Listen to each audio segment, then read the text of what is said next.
Transferência de culpa, vitimização, orgulho e egoísmo socialmente aceitos, falta de confrontação ao pecado, diagnósticos para esconder pecados, clichês antibíblicos, fundamentos teóricos combativos à fé cristã, e esses são apenas alguns dos problemas da psicologia moderna. Problemas da psicologia moderna: transferência de culpa, vitimização, orgulho e egoísmo socialmente aceitos, falta de confrontação ao pecado, diagnósticos para esconder pecados e fundamentos teóricos combativos contra a fé cristã. Bom, aqui, logo de cara no começo desse vídeo, dá pra gente perceber o tanto de desinformação que você carrega aqui no seu vídeo, tá? Transferência de culpa, por exemplo. No processo de psicoterapia, independentemente da abordagem que o indivíduo esteja fazendo, porque a psicologia trabalha com diferentes abordagens, uma das coisas, principalmente, né, que é uma das bases, podemos dizer assim, dos fundamentos da psicologia, dentro daquilo que a gente chama de processo de autoconhecimento, é justamente ajudar o indivíduo a identificar quais são as suas responsabilidades dentro do contexto que ele está inserido. Então, não existe transferência de culpa. Não existe também um processo de vitimização. Existe um reconhecimento daquilo que lhe cabe e daquilo que não lhe cabe.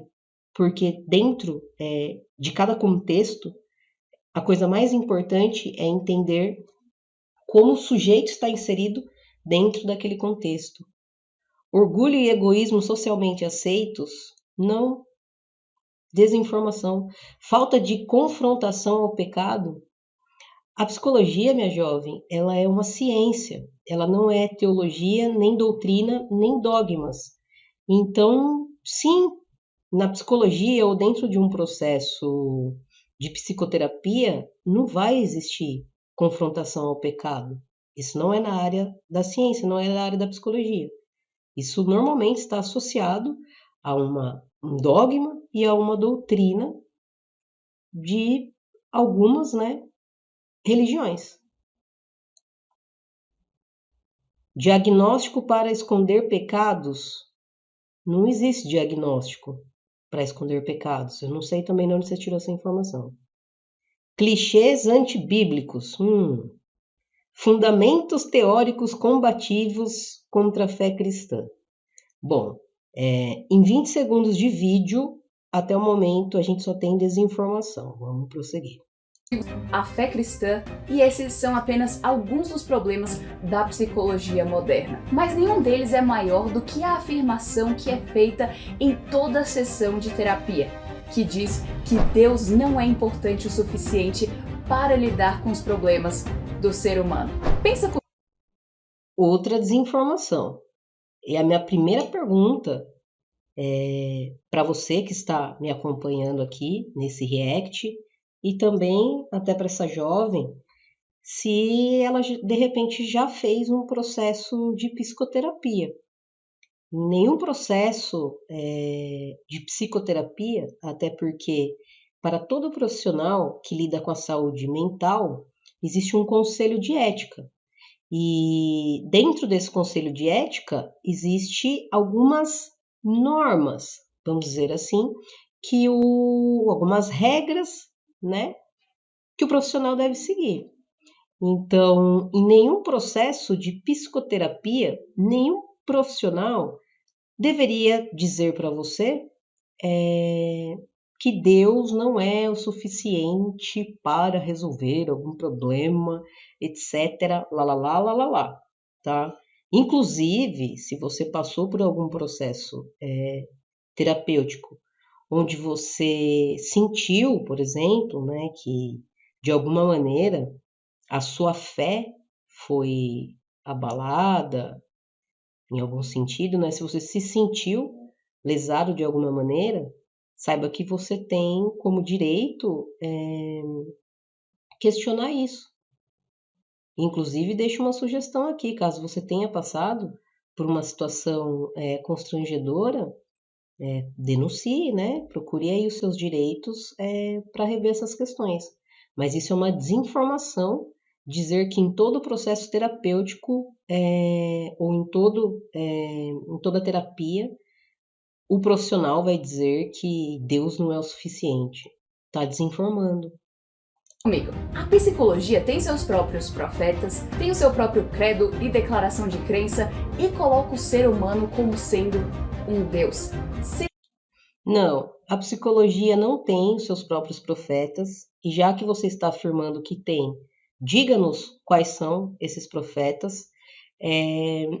E a psicologia, você diz que ela tem suas diversas crenças. A psicologia não trabalha com crenças, a psicologia ela trabalha com método científico. Então, dentro da psicologia, imagina que a psicologia, que enquanto ciência, é como se ela fosse um guarda-chuva. Deste guarda-chuva vão sair diversas abordagens, tá? Então, ai, 43 segundos de vídeo. Moça, vamos lá. Será que talvez a psicologia seja uma pseudo-religião paralela? Opa! Pseudo-religião paralela. Bom, como eu informei, a psicologia não é religião, a psicologia é uma ciência, embora exista, tá, os estudos da psicologia da religião, e quando você diz uma pseudo-religião paralela, entendo que você está afirmando que a sua própria religião, a religião é uma pseudo-religião, é isso?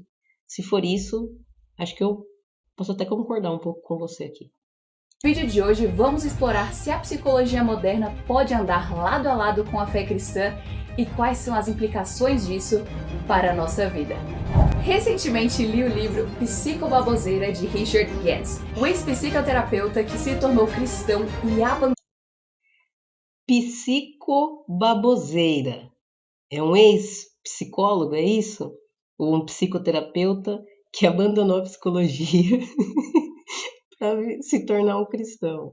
Ai, moça, você tá me dando vontade já de acender um cigarro e tomar uma cerveja, pelo amor de Deus. Abandonou a psicologia. E ele conta no livro que ainda quando ele exercia a psicologia, ele desconfiava de que ela não era verdadeiramente eficaz.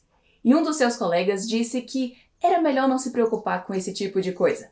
Metade dos pacientes melhoram, a outra metade não. E concluiu dizendo que era melhor ser psicólogo do que o Até porque, quando a gente fala em psicoterapia, a gente tem que levar em consideração, tá, que é um processo subjetivo.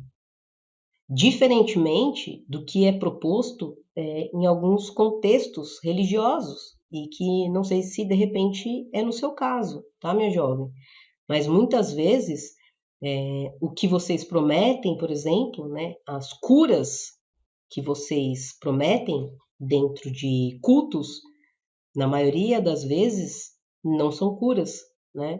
São sugestões, manipulações que ocorrem ali, que na maioria das vezes apenas só mascaram alguma dor, né, ali, algum problema de fato que um fiel, se assim posso chamar, tenha, e que às vezes até agrava um problema que realmente esse sujeito possa ter.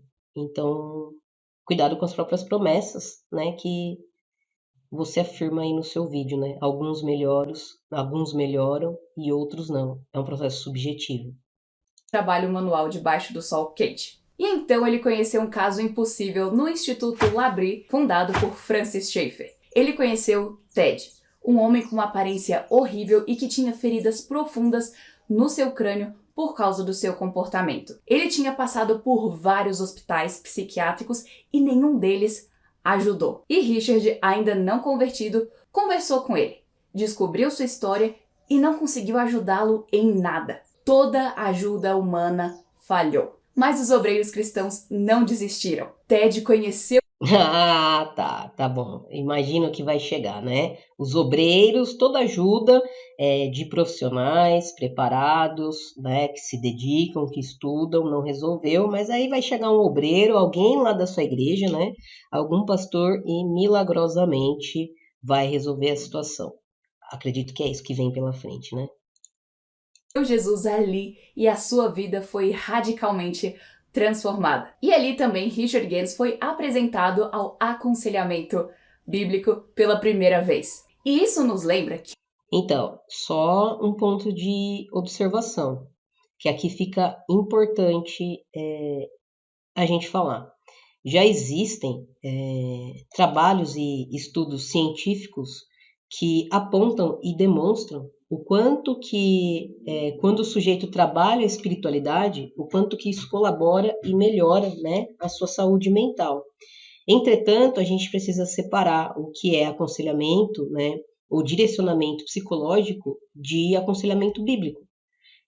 Acho que isso precisa ficar claro para você também, minha jovem, porque aconselhamento bíblico diz respeito e unicamente a uma doutrina. Não tem nada a ver com orientação psicológica ou direcionamento psicológico, direcionamento de saúde mental. a psicologia falha naquilo que se propõe a fazer porque oferece a solução errada. E oferece a solução errada porque não sabe qual é o problema que realmente assola os seres humanos. E não sabe disso porque se recusa a olhar para o Criador das almas de cada ser. Querida, quando você diz que se recusa, que a psicologia não sabe o que deve tratar, é outra desinformação que você está trazendo. A maioria dos problemas, quando você trabalha isso dentro de um processo de psicoterapia, é subjetivo. Os meus problemas não são os seus problemas. Embora podemos ter problemas aparentemente incomuns, né, principalmente o que diz respeito à questão sociais, mas ainda assim os problemas são subjetivos. Ser humano. O problema do homem é o pecado. E a solução Não, o problema do homem não é o pecado. é Jesus Cristo. Não, a solução não é Jesus Cristo. É triste ter que fazer um vídeo assim e ter que fazer um react dessa maneira. Por quê? Querida, você precisa entender, como você falou, né? Você mesmo menciona lá no começo do seu vídeo sobre as pseudo-religiões. Você precisa entender que a sua religião não é a única religião. Então, o problema não é o pecado. E o problema do homem não é o pecado. O problema do homem não é Jesus Cristo. Sabe por quê? Como eu falei, a sua religião não é uma religião universalmente aceita. Existem outros dogmas, existem outras doutrinas. Nem todos os povos acreditam em Jesus. Tem povos e pessoas que depositam a sua fé em Jesus Cristo, tem gente que coloca em Krishna, Buda, Maomé. Então, não. E nem todas essas religiões, dessas diferentes doutrinas, incluem, né, dentro do seu dogma, a questão do pecado. Então, não. Você está generalizando e a sua generalização é uma desinformação. Qualquer coisa além disso não é suficiente para realmente solucionar a raiz do problema. Sem contar que a psicologia, como vários psicólogos já reconheceram, age como uma religião paralela, porque ela tem o seu próprio credo e conjunto de crenças. Carl Jung... De novo. Ai, não quero nem ver. A psicologia não tem crença. Não tem crença. Amigo de Freud e fundador da linha junguiana, disse: as religiões são sistemas de cura para doenças psíquicas. É por isso que os pacientes forçam o psicoterapeuta a assumir o papel de sacerdote e esperam e exigem dele que o liberte da sua aflição. Vamos lá, você pegou uma frase solta, provavelmente, né, do Jung, vou até colocar aqui. E isso provavelmente demonstra, pelo menos tem a sensação, que você não leu Jung, tá? Vamos lá. As religiões são sistemas de cura para doenças psíquicas. O Jung, quando ele trata sobre isso, porque o Jung ele se aprofunda bastante, tá? Ele também estuda essa questão da psicologia e religião, e para o Jung, a religião também é uma função da psique. E quando Jung está falando isso daí, é porque normalmente é comum dentro de um ambiente de psicoterapia, tá? Inclusive, um dos grandes problemas, né, uma das maiores dores que às vezes são levadas para um consultório, né, ou dentro de um processo de psicoterapia, justamente está relacionado a alguns aspectos religiosos, né? Principalmente quando estão atrelados nessa questão de bem e de mal. O que Jung está colocando aqui nessa frase é que ele, né, ensinando ali também dentro do seu método, da sua metodologia, enquanto o profissional na posição de terapeuta, ele vai atuar ali como terapeuta. Aquilo que cabe e diz respeito à teologia, o sujeito, o indivíduo, ele tem que tratar de acordo com o credo dele, lá com a fé dele. Então, se ele acha que ele tem que confessar algum pecado para o padre, que assim o faça. É sobre isso. Não distorça as falas. É por isso que os pacientes forçam o psicoterapeuta a assumir o papel de sacerdote e esperam e exigem dele que o liberte da sua aflição. É por isso que nós, psicoterapeutas, devemos nos ocupar de problemas que, estritamente falando, pertencem ao teólogo. É o que eu acabei de explicar. O Jung entende que a religião também é uma função da psique e que as religiões deveriam cumprir o seu papel, que a priori, né, a gente vê pelos fatos e pelas evidências, elas não cumprem, né? A religião, ela não deixa, na verdade, as pessoas, principalmente essas, que muito me parece ser da sua vertente, na verdade, elas mais afastam as pessoas do sagrado, né, do que aproximam. Aqui fica bem claro que ele reconheceu que o psicólogo ou psicoterapeuta age como um sacerdote. Thomas Szasz. Não é essa a fala dele. A fala dele é que eu acabei de explicar. Ele não está afirmando que o terapeuta age como um sacerdote. Temos problema de interpretação.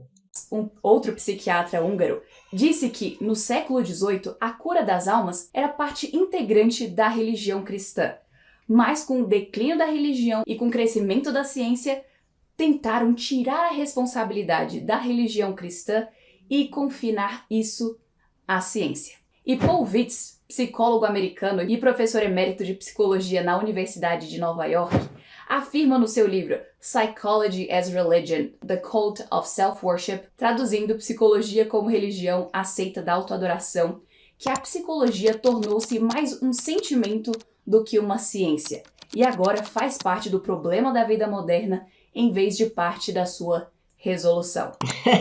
Então você está me dizendo que os problemas da vida moderna é culpa da psicologia? Certo.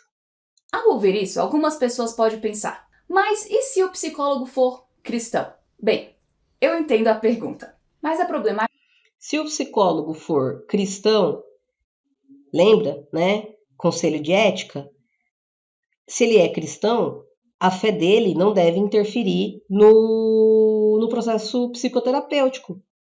Porque você pode ser um profissional cristão, mas você pode estar ali bem na sua frente, atendendo uma pessoa, por exemplo, que seja um ateu, ou uma pessoa que seja de uma religião de matriz africana, hinduísta, budista. Então, o profissional da psicologia, seja o psicoterapeuta, seja o psicanalista, seja o terapeuta, o profissional da área da saúde, ele pode exercer como pessoa física qualquer religião que lhe cabe, que ele creia, né, de acordo com o credo dele, desde que isso não tenha nenhuma, zero influência no processo terapêutico. Acho que aqui o fundamento é, por essência, contrário à fé. No livro, Richard Gans sintetiza alguns dos pensamentos dos principais proponentes da psicologia, começando por Freud. Sigmund Freud foi um dos fundadores do pensamento e da terapia psiquiátrica contemporânea. Errado. O Freud não tem nada a ver com criação da psiquiatria contemporânea que você falou, o Freud era um médico, neurologista. Ele é o criador, né, conhecido como pai da psicanálise. Até agora, tudo o que você falou no seu vídeo 4 minutos e 44 segundos de desinformação.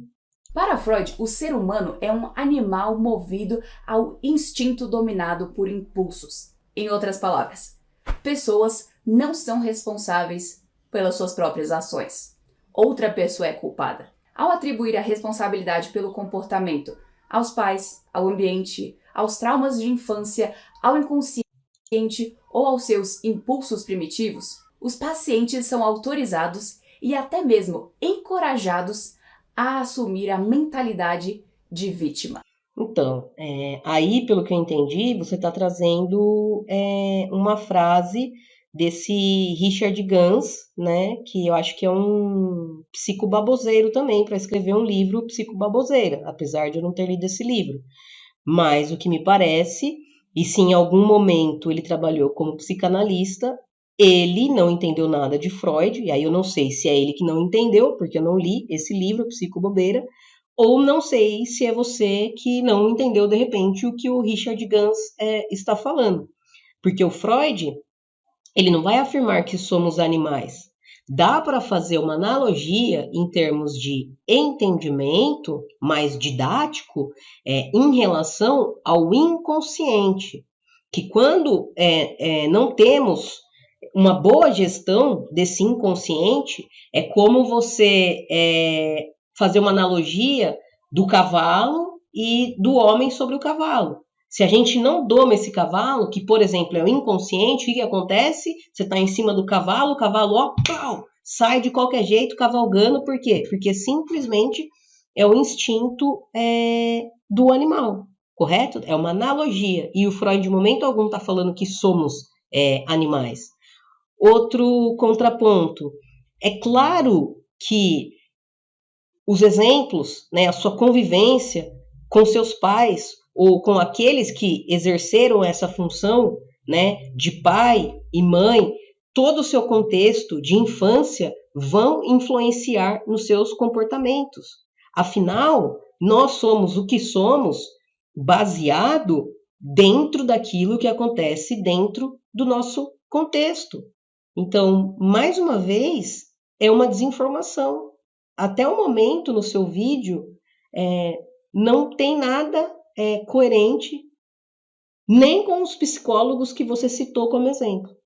Os psicólogos não, os psiquiatras, esses outros psicólogos que você trouxe até então, não cabe a mim mencionar, porque eu não tenho argumentos, né, ou conhecimentos teóricos para questioná-los de alguma coisa. Mas o que você traz em relação a Freud e Jung, até o momento, é desinformação, está incorreto. Essa mentalidade é tão sutil e perigosa porque, muitas vezes, faz identificações precisas, mas oferece algo que leva ainda mais longe da verdade. Cada ser humano é responsável diante de Deus pelas suas ações e comportamentos. Mas é claro que você vai colocar diante de Deus. Porque quando você fala que cada ser humano é responsável diante de Deus pelas suas ações, vamos pôr uma pausa aqui. Todo ser humano é responsável pelas suas ações. E aí, desculpa a expressão, dane-se se é diante de Deus, se é diante de Alá, de Javé, de Hashem. Todo ser humano é responsável por suas ações. Em nenhum momento a psicologia vai tirar isso. Ou ela vai dizer que o ser humano não é responsável pelas suas ações. É como eu falei, muito pelo contrário. Dentro do processo psicoterapêutico, o profissional ajuda o sujeito que está em processo de psicoterapia a se encontrar dentro do seu contexto e a olhar, sim, para aquilo que lhe cabe e quais são as suas responsabilidades. Não tem nenhum momento a isenção. Outra coisa que cabe falar aqui, que você está mencionando muito no seu vídeo, né, que é tirar a responsabilidade do ser humano. Dentro, principalmente da abordagem do Jung, onde ele vai trazer a questão do inconsciente coletivo, O Jung vai dizer, assim como já dizia o Freud, que tudo que acontece com a gente, né, as nossas ações, os nossos comportamentos, eles são conscientes ou inconscientes. Portanto, contudo e porém, eles são nossos. A maioria, né, às vezes acontece com muitos de nós, de termos comportamentos inconscientes.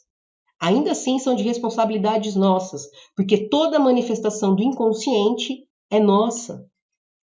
Diferente do que acontece às vezes, minha jovem, no contexto religioso, né? Quando vocês conseguem algo, né, bom, positivo, ou digamos uma vitória, vocês colocam essa responsabilidade a uma entidade divina ou sagrada. E quando alguma coisa dá errado, ou quando vocês têm uma atitude ou um comportamento, digamos que errado, vocês colocam a responsabilidade dentro de uma entidade maligna, né? Fui tentado pelo inimigo. Quem é aqui que está ausente de responsabilidade? Por favor. Não podemos transferir essa culpa para outras pessoas. E Richard Gans continua dizendo o seguinte: os cristãos não negam as realidades dolorosas da vida, mas também não permitem que essas realidades conduzam a situações que envolvam comportamentos autodestrutivos, amargura, negligência pecaminosa dos deveres ou qualquer outra conduta antibíblica. Então, aí que tá, de novo, você está misturando dogmas com comportamento. Sem contar que Freud foi o escritor que disse que a religião é neurose coletiva. E depois de Freud veio Carl Gustav Jung, um colega de Freud que escolheu abrir mão do humanismo do seu amigo para acrescentar uma dimensão espiritual. Para isso, ele cunhou o conceito de inconsciente coletivo. Jung dizia que a identidade pessoal é representada por arquétipos de pessoas significativas. E para ele, Jesus era mais um símbolo de arquétipo importante, como um espírito guia, mas não como Senhor dos senhores e Rei dos reis. Ai, ai, ai, ai, ai. Moça, por favor, leia Jung, leia Freud, né? Por favor. Você não entendeu nada de arquétipos que o Jung falou. Inclusive, deixo sugestão para você 2 livros: A Natureza da Psique e O Arquétipo e Inconsciente Coletivo. E mais uma vez você está desinformando. O Jung, quando ele fala dos arquétipos, eles falam que os arquétipos são a priori. Quando a gente pensa no arquétipo, a gente pode pensar em comportamentos, tá? Em aspectos biológicos, e se eles são a priori, tá? Eles influenciam os nossos comportamentos. E não, em momento algum, o Jung fala que Jesus é um arquétipo. Existem manifestações arquetípicas. Os arquétipos são infinitos, são ilimitados. Então a senhora está trazendo uma desinformação e uma baboseira. É groselha o que a senhora está falando. Para que você consiga entender um pouquinho melhor essa questão do arquétipo, veja que, como eu falei lá no começo desse react, que não é a sua religião que é específica. Então perceba que você tem em diversas culturas, né, em diversas religiões também, figuras arquetípicas que trazem uma representação arquetípica em diversas figuras, que foi o exemplo que eu dei. Jesus, Buda, Krishna, Exu, Maomé. Então, de novo, mais uma desinformação. Moça, você tá me fazendo ter quase um infarto do miocárdio, sério. Como Gans explica, Jung assumidamente mexia com ocultismo e podemos dizer com toda a convicção que a linha filosófica dele cooperou para a ascensão do neopaganismo e da nova era de hoje em dia. Nossa, podemos afirmar com toda certeza. Não, você não pode, até porque você não leu Jung, você está pegando um livro de psicobaboseira. Então dá para ver a base que você está trazendo os seus argumentos. Tá? Jung estuda diversas culturas. Jung estuda mitologia, Jung estuda parapsicologia, Jung estuda física. O Jung, ele estuda ciências da natureza, tanto que a psicologia analítica também é considerada uma psicologia da natureza, porque o Jung, ele abre, ele expande e ele quer entender todos os fenômenos, né, que são manifestados psiquicamente falando, e ele se aprofunda em diversas áreas para tentar entender o que está acontecendo e como aquilo diz respeito aos nossos aspectos psíquicos. E é por isso que ele engloba, né, essa questão de inconsciente coletivo e inconsciente pessoal. De novo, moça, pelo amor de Deus, eu tô quase tendo um infarto aqui mesmo, de verdade. E sobre isso, o professor Dr. Peter Jones documenta em vários dos seus livros e palestras. O próximo é B.F. Skinner, o criador da escola behaviorista comportamental clássica dos seres humanos. Para Skinner, a pessoa não tem nenhum valor, significado ou importância em si mesmo. E assim como Freud, ele negou a existência da alma. Uma forma da aplicação.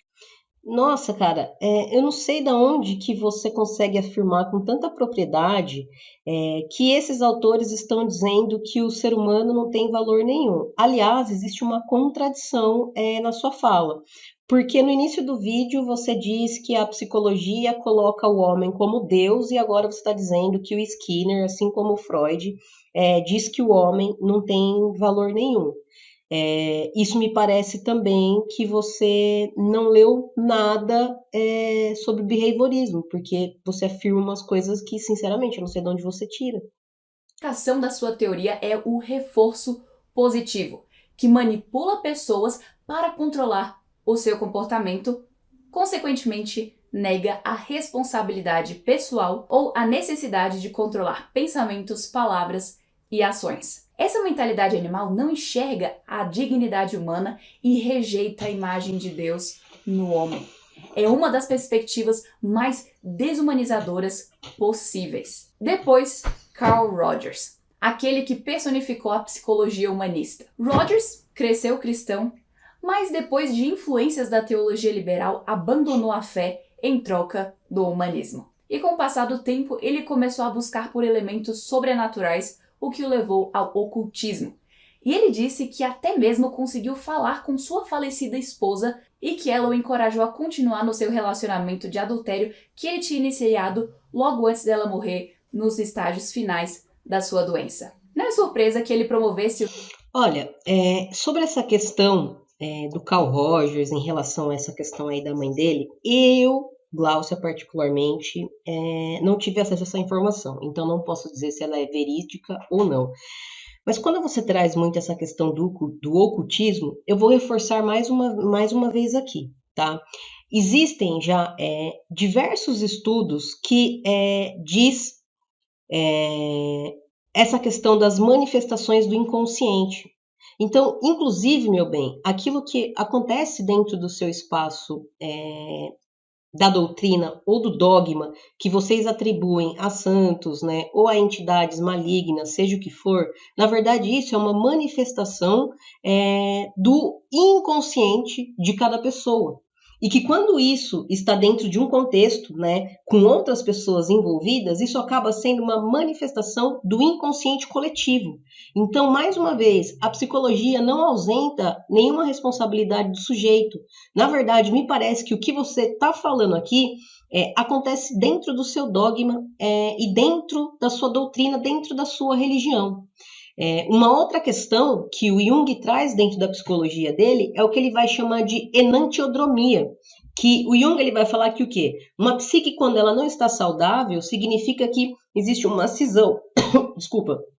A enantiodromia é quando você está nos extremos. E quando você está muito nos extremos, o oposto ele vai se manifestar. E me parece que está acontecendo isso aqui. Você está dizendo e acusando o tempo todo que a psicologia isenta a responsabilidade do sujeito, isenta a responsabilidade do indivíduo. Mas, na verdade, isso me parece ser muito mais evidente dentro de um dogma ou de uma doutrina. Então, O mais importante para a gente entender, e principalmente para você que me acompanha aqui agora nesse react, é o quanto que é importante a gente conhecer, né? A gente trabalhar, desenvolver esse autoconhecimento, entendendo esses processos psicológicos, compreendendo e trabalhando, né, essas manifestações do nosso inconsciente, porque elas são nossas, não é de outra pessoa. CPI, Consideração Positiva Incondicional, que é um método em que o psicólogo não aconselha, apenas reconhece os sentimentos, fazendo isso de uma forma bem irritante, sempre parafraseando tudo que o cliente fala, sem nunca dar nenhuma resposta direta ou verdadeira. Porque esse não é o papel do psicólogo. O que é uma resposta direta e verdadeira? O que vocês estão chamando de resposta direta e verdadeira é esse livro que você carrega debaixo do seu sovaquinho, minha querida. O psicólogo, ele não vai, o terapeuta ou o profissional que trabalha na área de saúde mental, ele não vai falar o que é certo e o que é verdadeiro. Você tem que entender que esse objeto, esse livro que você carrega debaixo do braço, ele tem contexto histórico, moral, político e metafórico, minha querida. Você tem que entender que nem todo mundo considera isso que você carrega debaixo dos braços como a verdade absoluta. Então, assim, você só está desinformando. Esse vídeo que você faz, inclusive, quando a gente fala a nível de sociedade, né, o nosso papel e a nossa responsabilidade social é um vídeo perigoso. Porque eu não cheguei no final ainda, mas me parece até aqui nesse momento que você está incentivando que as pessoas deixem de procurar um profissional para procurar um aconselhamento bíblico. Mas aí eu pergunto para você, quando e se você, porventura, quebra um dedo, você vai na igreja procurar o seu pastor para resolver o problema do seu dedo? Ou você vai num hospital procurar um médico e chegando lá você tem enfermeiros, né? Você tem lá as pessoas do raio-x, do gesso e etc. É para esse lugar que você vai. Você não vai na sua igreja falar, ajuda, quebrei o dedo. A mesma coisa acontece quando a gente fala de saúde mental. Tem que procurar um profissional que te ajude, vamos dizer, né, a consertar essa rachadura que você tem, né, psicologicamente falando. E essa rachadura, né, essa expressão que eu estou usando aqui agora, psicologicamente falando, muito quem contribui sobre isso é o dogma e a doutrina. Por quê? Por causa justamente da moralidade, desses conceitos de bem e de mal. Puxa, que triste. Me parece que vocês que carregam tanto esse livro não sabem tanto sobre ele. Acho que pessoas que são... Acho que um ateu consegue explicar melhor para vocês, entende mais do livro que vocês chamam de sagrado do que vocês mesmos. A pessoa nunca é confrontada, mesmo que ela esteja em erros grosseiros ou vivendo um estilo de vida de pecado. Isso faz a gente pensar, porque a psicologia moderna é vendida. Então, como que a gente vai chegar para um sujeito e falar, você está vivendo um estilo de pecado? Você consegue perceber o quanto que isso não faz sentido dentro de um processo terapêutico? De novo, e se eu... Vamos supor que eu sou cristã e eu estou atendendo você agora, minha jovem. E só que vamos trocar os papéis, tá? Eu sou cristã e você não é. E aí eu chego para você e falo, olha, isso que está acontecendo, que você está trazendo agora, né, nessa sessão de terapia, é porque você não está seguindo os preceitos bíblicos, você não está seguindo a palavra e os caminhos de Deus, você está em pecado. Qual o sentido disso? Aí você vira para mim e fala assim, olha, me desculpe, sinto muito, mas eu não vivo com base, né, e por meio desses critérios. Para mim, Deus não existe, o pecado não existe. E aí? Entende? Vendida como uma ciência neutra, mas isso está longe da verdade. Suas explicações são subjetivas e muitas vezes contraditórias, a depender do teórico utilizado, e elas não têm nenhuma solução permanente. E o autor concluiu que, segundo a psicologia moderna, o homem está no lugar de Deus. No lugar do sacerdote, ministro, está o psicólogo. No lugar da palavra está a psicoterapia. No lugar da confissão e perdão está a interpretação ou um de seus muitos equivalentes. O aconselhamento, a psicoterapia, psicologia, emerge como a religião prática do século XX e XXI. Aqui se revela o engano da neutralidade. Agora, ao pegar toda essa bagagem e colocar um versículo bíblico solto por cima como uma cobertura de chocolate, faz com que a psicologia seja cristã? Não. E isso se dá porque todo o fundamento da psicologia moderna é oposto ao que a palavra de Deus ensina. E nunca se esqueça. É oposto e sempre continuará sendo oposto. Porque o que você está chamando de palavra de Deus, novamente, cabe à área da teologia. Você está tratando de dogma e não de doutrina. Não é esse o estudo da psicologia. Não é esse o estudo de outras áreas que não seja da teologia. A teologia vai te explicar as coisas através de dogmas e doutrinas. Simples assim. Agora, quando você fala da questão da subjetividade, mais uma vez, é o que eu falei, claro. Você tem o seu contexto, meu anjo. Eu tenho o meu contexto. Pessoas têm contextos diferentes. Então, sim, a gente tem que levar em consideração a subjetividade, sim. Cabe a nós, dentro de um processo de autoconhecimento, saber aquilo que é meu e aquilo que é seu. E, diante disso, a gente conseguir conviver harmoniosamente com o quê?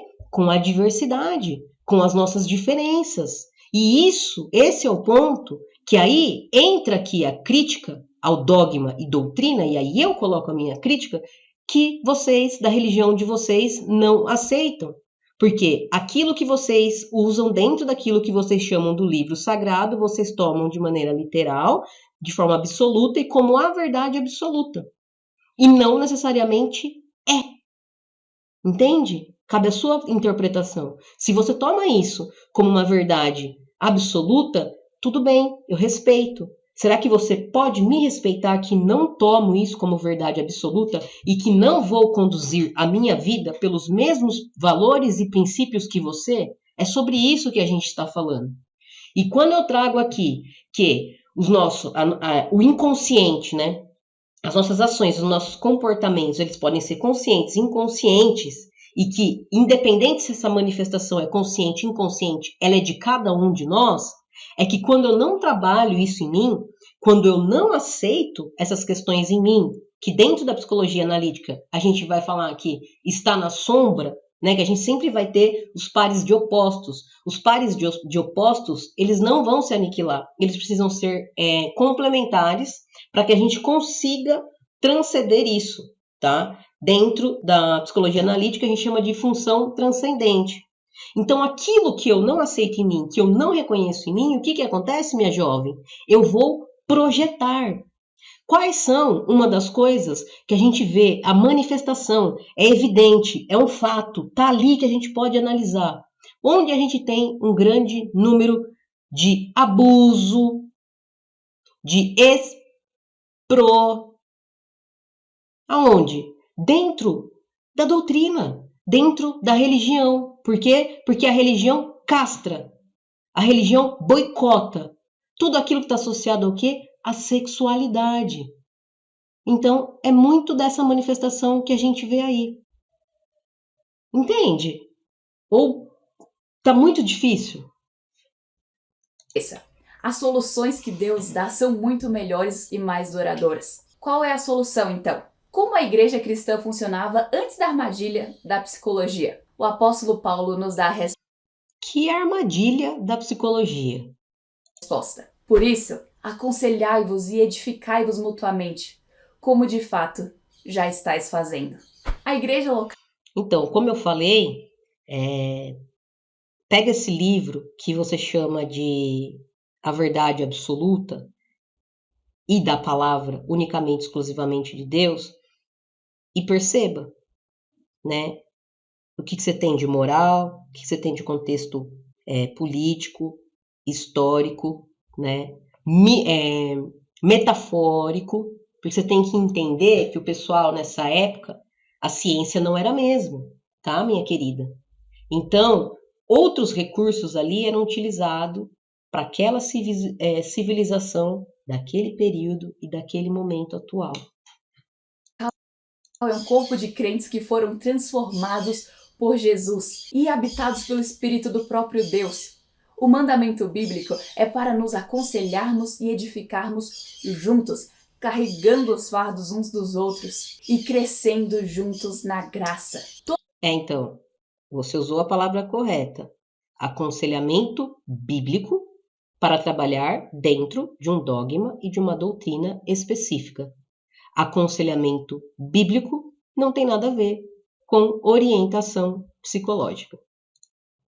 Todo cristão deveria ser capaz de aconselhar seus irmãos segundo os princípios da palavra. E pela graça de Deus, hoje já existem conselheiros bíblicos que têm como vocação aconselhar pessoas de forma fiel.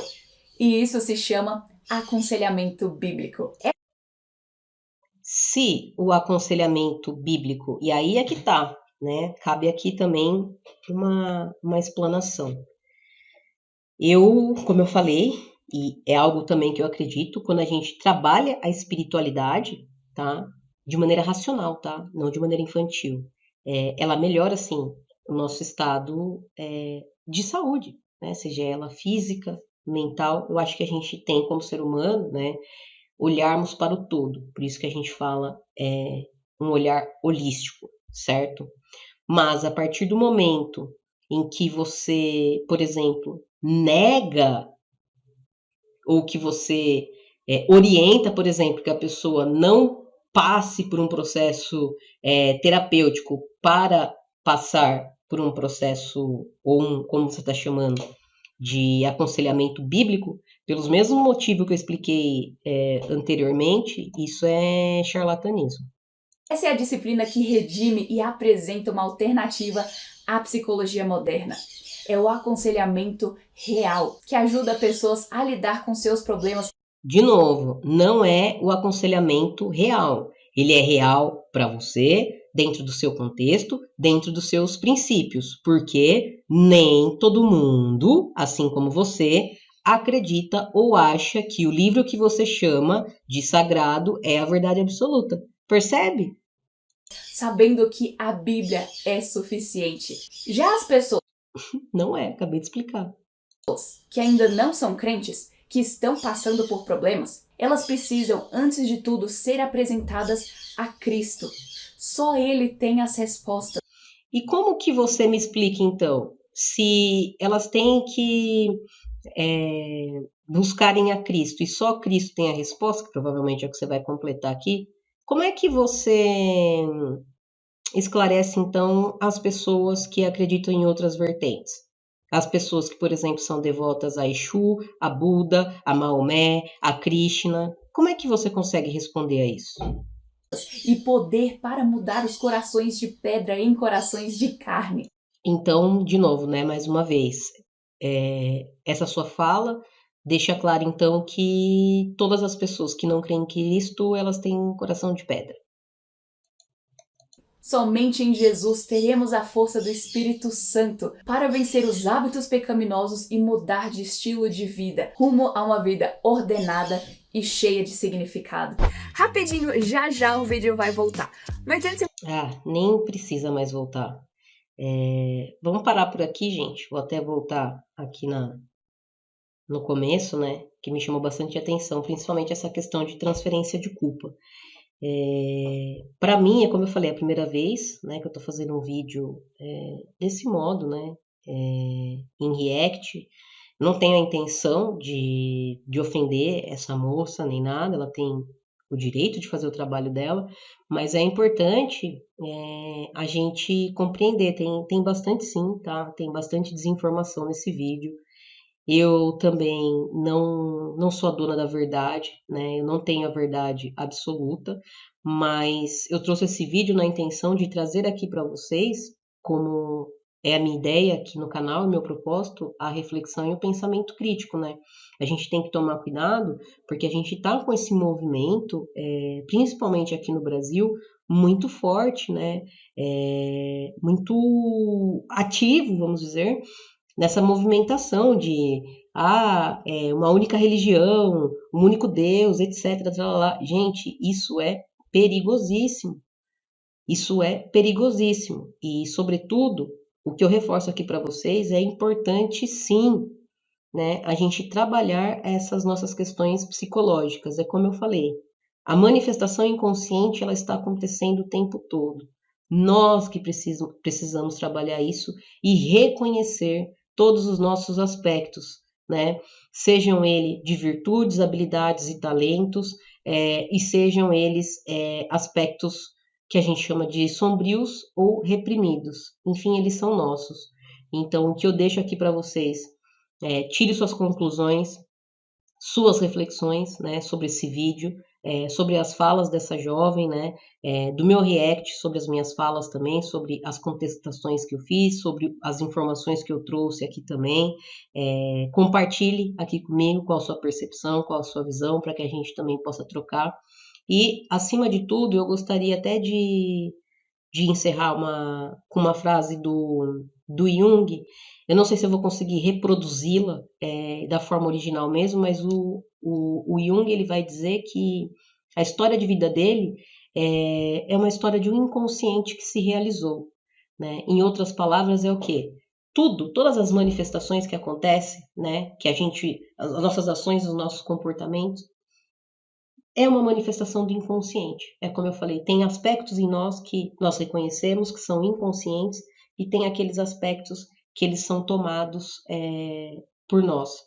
Entretanto, muitos desses aspectos, sim, a ciência consegue e já evidenciou que eles são realmente aspectos do inconsciente. Então, esses que a psicologia, que a ciência consegue já definir, explicar, descrever, né? Seja de maneira quantitativa ou qualitativa, esses que a gente consegue identificar que são inconscientes, ok. Aquilo que a ciência ainda não respondeu, continua, né? Os estudos, a ciência continua caminhando, evoluindo. Então a gente não pode, a ciência não nega aquilo que é da teologia, e a teologia também não deve negar aquilo que é da ciência. Na verdade, o modelo mais ideal, vamos dizer assim, é que houvesse uma conversação. Aquilo que, por exemplo, a teologia de repente respondia, né, ou responde por falta de evidências científicas. Se a ciência chega e traz uma evidência, o que tem de ruim a teologia se atualizar?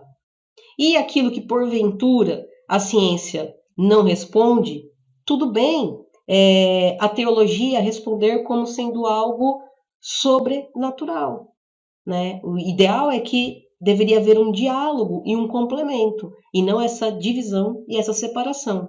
E esses aspectos, né, religiosos, pensando neles como função da psique, sim, eles podem fazer com que gere esses pares de opostos, né, que fique muito no extremo. E se tiver no extremo, teoricamente, a gente não está com uma psique saudável. Então, eu deixo aqui essa reflexão para vocês e a gente tem que ser complementares, pessoal. Nunca vamos ser. Tudo que é extremo é ruim. Então, quando tiver que procurar um terapeuta, um médico, um psiquiatra, um padre, um pastor, seja aí como que é, né, dentro do seu contexto, procure, tá? Nunca descarte aquilo que você não necessariamente tem informação suficiente, tá bom? Um beijo para vocês e até o nosso próximo vídeo.